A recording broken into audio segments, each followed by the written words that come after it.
ቪዲዮ 5 ስለ መካንነት ማወቅ ያለባችሁ እውነታዎች ወይም ደግሞ 5 ፋክቶችን እነግራችኋለሁ። የመጨረሻው ጠቃሚ ነው። መጀመሪያው ኢንፈርቲሊቲ ወይም መካንነት የሚባለው ያለምንም መከላከያ ቢያንስ 12 ወር ግንኙነት እያደረጉ እርግዝና ካልተፈጠረ ይሄንን መካንነት ወይም ደግሞ የመውለድ ችግር አለ ብለን እንወስዳለን ማለት ነው። ጥንዶች ይሄን ካደረጉ በኋላ ምርመራ ማሰብ ይችላሉ ማለት ነው። ሁለተኛው መታወቅ ያለበት ኢንፈርቲሊቲ ወይም ደግሞ መካንነት በጣም በብዙ ሚሊዮን የሚቆጠሩ ሴቶችን የሚያጠቃ ችግር ነው። ብዙ ወንዶችን ያጠቃል። በዚህ ቪዲዮ ግን ስለ ሴቶቹ ስለሆነ ስለማወራ ከ6 ሴቶች አንዷ የኢንፈርቲሊቲ ወይም የመካንነት ችግር በመውለድ እድሜ ክልል ባለችበት ጊዜ ያጠቃታል ማለት ነው። ይሄኛው ያው በጣም ብዙ ሴቶችን እንደሚያጠቃ ችግር መታወቅ አለበት ማለት ነው።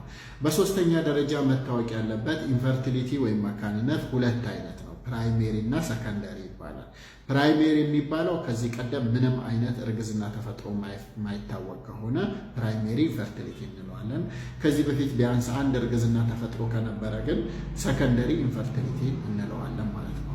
በአራተኛ ደረጃ ማወቅ ያለባችሁ ደግሞ ምክንያቶቹ በጣም በርካታ ናቸው። አንደኛው አኖቭሌሽን የምንለው ወይም እንቁላል ያለመለቀቅ ችግር ነው።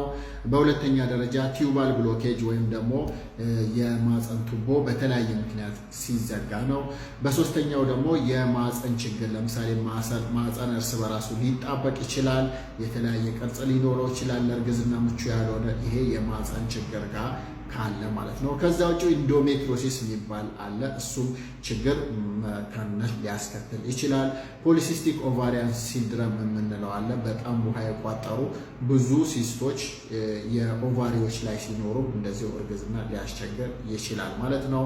ከዛ በተጨማሪ ኢንፌክሽን ካለ፣ የሆርሞን መዛባት ካለ ትዳር ከያዝኩኝ ካገባው 1 ወር አልፎኛል፣ ግን እስካሁን ሚስቴ አላረገዘችም። ለምንድን ነው ምክንያቱ ይላል። እንግዲህ አንዳንድ ሰዎች በጣም ታፈጥኑታላችሁ። አንድ ቀን ግንኙነት አድርገን አላረገዘችም ያለኝም ሰው አለ ከዚህ በፊት። እንግዲህ እርግዝና አስቸገረ የምንለው በሕክምናው 1 ዓመት ያለምንም መከላከያ በበቂ ሁኔታ አብራችሁ ሆናችሁ በሳምንት እስከ 3 ቀን ቢያንስ ግንኙነት እያደረጋችሁ እርግዝና ካልተፈጠረ ነው ያንን ማስቸገር እንለዋለን፣ ወይም የመካንነት ምርመራ ሊያስፈልግ ይችላል እንለዋለን ማለት ነው። ነገር ግን 1 ወር በጣም አጭር ጊዜ ነው። ጠብቅ 1 ዓመት ድረስ መጠበቅ ነው። መከላከያ ምናምን የሱ ተጽዕኖም ሊሆን ይችላል። ከዚህ ተጠቅማ ከነበረ አብዛኛው ሰው 1 ዓመት አይደለም በ2 ዓመት ራሱ አብዛኛው ሴት ያረግዛል ማለት ነው። ስለዚህ ትንሽ ቸኮል ብለዋል ይሄ። ስለዚህ ትንሽ መጠበቅ ነው። ሰላም ጤና ይስጥልኝ፣ እንደምናችሁ። ይሄ ቪዲዮ ባህልና ሳይንስ የሚጋጭባችሁ፣ ባህልና ሃይማኖትና ሳይንስ የሚጋጭባችሁ ሰዎች እባካችሁ እለፉት። ምክንያቱም ሊደብራችሁ ስለሚችል ነው ማለት ነው። ያው ሳይንስ ነው፣ ግን ግልጽ ነገር ስላለው ትንሽ ሊከብዳችሁ ይችላል። ጠያቂያችን ምን ይላል? እስኪ ስለ ሴክሹዋል ኦሪየንቴሽን የምታውቀውን ንገረኝ ነው የሚለው። ሴክሹዋል ኦሪየንቴሽን ማለት አንድ ሰው ከሌላ ሰው በወሲብ ያለው አትራክሽን ወይም ደግሞ መፈላለግ ሴክሹዋል ኦሪየንቴሽን ይባላል። በዋናነት 4 አይነት አለ። አንደኛው ሄትሮሴክሹዋል ይባላል። ሄትሮሴክሹዋል ወይም ስትሬት የሚባለው በተቃራኒ ጾታ መሳብ ማለት ነው። ለምሳሌ ለወሲብ ሴት ከሆነች ወንድ፣ ወንድ ከሆነ ሴት ለማግኘት መፈለግ፣ ያ ሄትሮሴክሹዋል ይባላል። ሌላ ደግሞ በሌላኛው በብዛት ያለው ሆሞሴክሹዋል ደግሞ በተመሳሳይ ጾታ መማረክ ነው፣ ለወሲብ ማለት ነው። ለምሳሌ ወንዶች ከወንዶች ጌይ የምንለው፣ ሴቶች ከሴቶች ሌዝቢያን የምንለው ማለት ነው። ሌላኛው ደግሞ ባይሴክሹዋል የሚባለው ነው። ባይሴክሹዋል የሚባለው ደግሞ ከወንድም ከሴትም ይማረካል ማለት ነው። ከወንድም ጋር ወንድ ሆኖ ወንድ ከወንድም ይመቸዋል፣ ወንድ ከሴትም ይመቸዋል። ወንድ ሆኖ ሴት ሆናም እንደዛው ሴት ከሴትም ሴት ከወንድም የሚመቻት ከሆነ ባይሴክሹዋል ትባላለች ማለት ነው።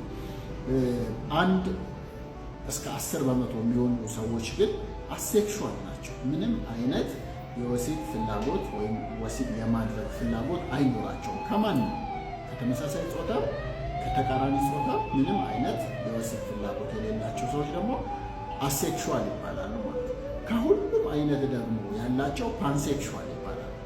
ስለዚህ ሴክሹዋል ኦሪየንቴሽን በብዛት የሚባለው ከባዮሎጂ ጋር የተያያዘ ነው ተብሎ ይታመናል። ነገር ግን በቂ ጥናት የለም እሱን የሚያረጋግጥ።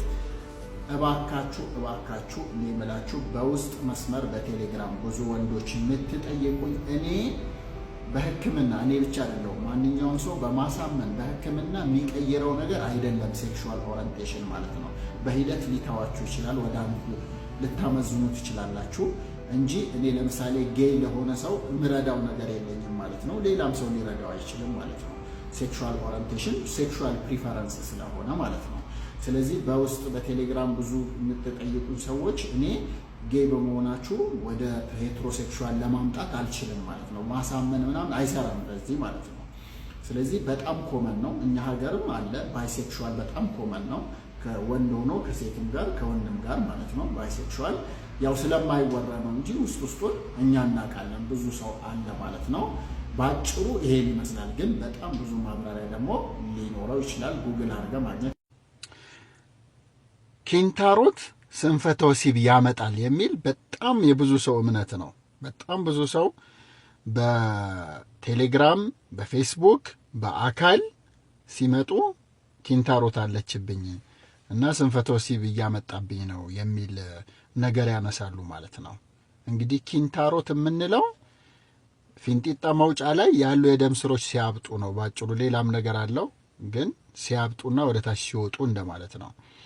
ይሄ ቀጥተኛ የሆነ ግንኙነት የለውም ከስንፈተ ወሲብ ጋር ወይም ኢሬክታይል ዲስፋንክሽን ከምንለው ቀጥተኛ የሆነ ግንኙነት የለውም። ወይም ደግሞ ኪንታሮት ስንፈተ ወሲብ አያመጣም በራሱ። ነገር ግን ሼርድ ሪስክ ፋክተር አላቸው። ለምሳሌ ሁለቱም ካርዲዮቫስኩላር ወይም ደግሞ ከደም ስር ጋር የተያያዘ ችግር ነው። እንደገና ሁለቱም ከመጠን ያለፈው ውፍረት፣ ድርቀት ሲኖር ሊያስቸግሩ የሚችሉ ነገሮች ናቸው። ነገር ግን ስንፈተ ወሲብን ያመጣል ተብሎ የሚታሰቡት ነገር ውስጥ አይደለም። እንደ ስኳር፣ እንደ ግፊት፣ እንደ ኮሌስትሮል፣ እንደ ሆርሞን መዛባት አይነት ግንኙነት የለውም። ኪንታሮት ስንፈተ ወሲብ አያመጣም ማለት ነው ባጭሩ። ቀጥተኛ ግንኙነት የለውም። ነገር ግን ኢንዳይሬክትሊ ሊገናኝ ይችላል። አንዳንድ ሰው ኪንታሮቱ በጣም ሚዲያማ ከሆነ ፈሳሽ የሚያመጣው ከሆነ እዛ ንጽህናውን ለመጠበቅ የሚያስቸግረው ከሆነ ሳይኮሎጂካሊ ዲስተርብ ሊያደርገው ይችላል። ያ ሳይኮሎጂካል ዲስተርባንስ ደግሞ ሴክሹዋል ፐርፎርማንሱ እንዲቀንስ ሊያደርግ ይችላል እንጂ ቀጥታ ሄሞሮይድ ኢሬክታይል ዲስፋንክሽን አያመጣም። ሄሞሮይድ ኢሹ አለብኝ ኢሬክታይል ፕሮብለም አለብኝ ካላችሁ አንዱ ሌላኛውን አምጥቶት አይደለም። ወይም ደግሞ ሄሞሮይዱ ኢሬክታይል ዲስፋንክሽን አምጥቷል ማለት አይደለም፣ አያመጣም። ካሉ ከተዘረዘሩ ስንፈተ ወሲብ ያመጣሉ ተብሎ ከተቀመጡት ውስጥ ኪንታሮት አንዱ አይደለም። ብዙ ሰው ግን የባህል ጋር ሄጄ ኪንታሮት ነው አሉኝ እንትን ጋር የሚታመን ነገር አለ። ሚት ነው፣ ብዙም ኤቪደንስ የለውም። ሳይንስ ሰጀስት አያረግም። ኪንታሮት መታከም አለበት። ኪንታሮት ያለባችሁ ሰዎች ኪሎ መቀነስ፣ ሰገራ እንዳይደርቅባችሁ ማድረግ፣ ሽንት ቤት ረጅም ሰዓት አለመቀመጥ፣ ውሃ በደንብ መጠጣት፣ አትክልት ፍራፍሬ ማብዛት፣ እነዚህ አጠቃላይ ለጤናም ጥሩ ናቸው። ለኪንታሮቱም ቶሎ እንዲሻል ጥሩ ነው። እንደገና ደግሞ በተዘዋዋሪው የጤናችሁ ሲጠበቅ የልባችሁ ጤና ይጠበቃል። የልባችሁ ጤና ሲጠበቅ የሴክሹዋል ችግር አይኖርም ማለት ነው። ስለዚህ ነገሩ እንደዛ ነው እንጂ በሰፊው ብዙ ሰው እንደሚያምነው ኪንታሮት ስንፈተ ወሲብ አያመጣም ማለት ነው። ይሄ የብዙ ሰው ጥያቄ ስለሆነ ለመልሰው ብዬ ነው። ዶክተር ከፒቱታሪ አዴኖማ ጋር በተያያዘ መውለድ ቢያስቸግር ምን መፍትሄ አለው ይላል። እንግዲህ ፒቱታሪ የሚባለው አንጎል ውስጥ ያለ ኖርማል የተቀመጠ እጢ ነው። የተለያዩ ሆርሞኖች የሚያመነጭ ነው። ፒቱታሪ አዴኖማ ሁለት አይነት አለ፣ ፋንክሽናል እና ናን ፋንክሽናል የሚባል አለ። ፋንክሽናል የሚባለው ሆርሞን ሲያመነጭ ነው። በተለይ ፕሮላክቲን የተባለ ሆርሞን በከፍተኛ ሁኔታ በሚመነጭበት ጊዜ ለመውለድ ያስቸግራል። በሁለቱም ጾታ በሴቶቹ ፕሮላክቲኑ ከፍ በሚልበት ጊዜ እንቁላል እንዳይለቀቅ ያደርጋል፣ የወር አበባ እንዲዛባ ያደርጋል። በወንዶቹ ደግሞ ፕሮላክቲን ከፍ ሲል ቴስቴስትሮን የተባለ የሆርሞን መጠን እንዲቀንስ ያደርጋል፣ ስፐርም ቁጥር እንዲቀንስ ያደርጋል፣ ስንፈተ ወሲብ ያመጣል። እነዚህ ሁሉም ደግሞ የመውለድ እድልን ይቀንሳሉ ማለት ነው። ስለዚህ እንደዚህ በሚሆንበት ጊዜ ፕሮላክቲኑ ከፍ ያለ ከሆነ ለፕሮላክቲኑ እንዲመቀነሻ መድኃኒቶች አሉ፣ እነሱ ይታዘዛሉ። እጢው ትልቅ ከሆነ አዴኖማ የሚባለው ትልቅ ከሆነ በተለይ ከ1 ሴንቲሜትር በላይ ከሆነ በኦፕራሲዮን ወይም በጨረር ሊወጣ ይችላል። ትንሽ ከሆነ ግን በመድኃኒት ይስተካከላል ማለት ነው። ዶክተር ሁሌም አስደስታታለሁ እያልኩ በጣም ውጥረት ውስጥ ነኝ፣ ግን እንደማስበው አልሆነልኝ። ጭንቀትን እንዴት ላስወግደው? እባክህ ዶክተር አግዘኝ ይላል። እንግዲህ ይሄ ሴክሹዋል ፐርፎርማንስ አንዛይቲ ነው። በጣም ብዙ ወንዶች ስትራግል የሚያደርጉበት ነው። በተለይ ሲጀምሩ አካባቢ ሪሌሽንሺፑ ለረጅም ጊዜ ካልቆየ፣ በደንብ ግልጽ ካልተኮነ ይሄ ነገር ይገጥማል ማለት ነው። እንግዲህ ብዙ ጊዜ ወንዶች ይሄ ነገር የሚያጋጥማቸው አንደኛ የብልት መጠናቸው ሀሳብ ሲሆንባቸው፣ እንደገና ደግሞ እሷን አስደስታታለሁ ወይም አላስደስታትም ልክ እንደ ጠያቂያችን ብለው ሲጨናነቁ፣ ጭንቀቱ ደግሞ ኤፒኔፍሪን ኖርኤፒኔፍሪን የተባሉ ስትረስ ሆርሞኖች ወይም የጭንቀት ሆርሞኖች እንዲመነጩ ያደርጋል።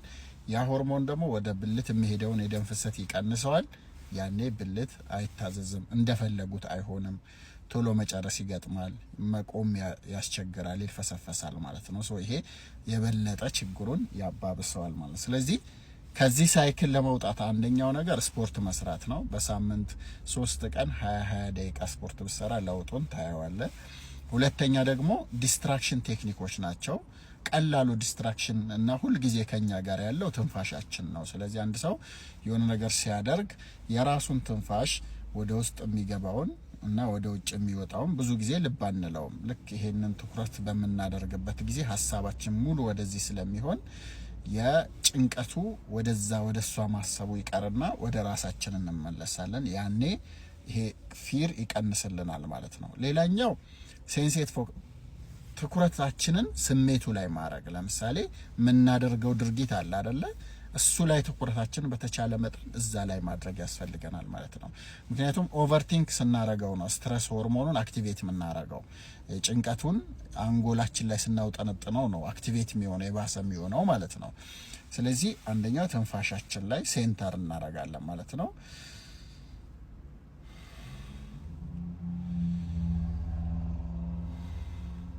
የሚገባውን የሚወጣውን ልብ እንለዋለን። ኖርማሊ ልብ ማንለውን ማለት ነው። አንደኛው ይሄኛው ነው። ሌላኛው ሌላ ሀሳባችንን ሌላ ቦታ ማድረግ። ጥሩ የምናስበው ነገር ሊሆን ይችላል። እዛ ላይ ትኩረታችን ብናደርግ ሀሳባችን ከጭንቀት ወጥቶ ወደ ሌላ ስቴት ይገባል ማለት ነው። ያኔም ይሄ ፐርፎርማንስ አንዛይቲ ይቀንስልናል ማለት ነው። ከዛ በተጨማሪ ግን በጣም ቀላሉ መንገድ ለሷ እንደምትጨናነቅ መንገር ነው። አንቺን እኮ አስደስሻለሁ ብዬ እጨናነቃለሁ እና ካላስደሰትኩሽ ደግሞ ይሄ እንዲ ያሳስበኛል ብለህ ብትነግራት ያ መናገሩ ግልጽ ንግግሩ ራሱ ይረዳል ማለት ነው። በዚህ ካልተፈታ ግን ሐኪም ጋር ቀርቦ ሳይኮቴራፒስት ጋር ቀርቦ የንግግር ሕክምና ሊሆን ይችላል፣ ካውንስሊንግ ሊሆን ይችላል፣ ወይም ደግሞ መድኃኒት ሊያስፈልግ ይችላል።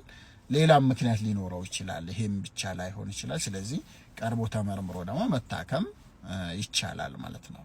ሰላም ነው።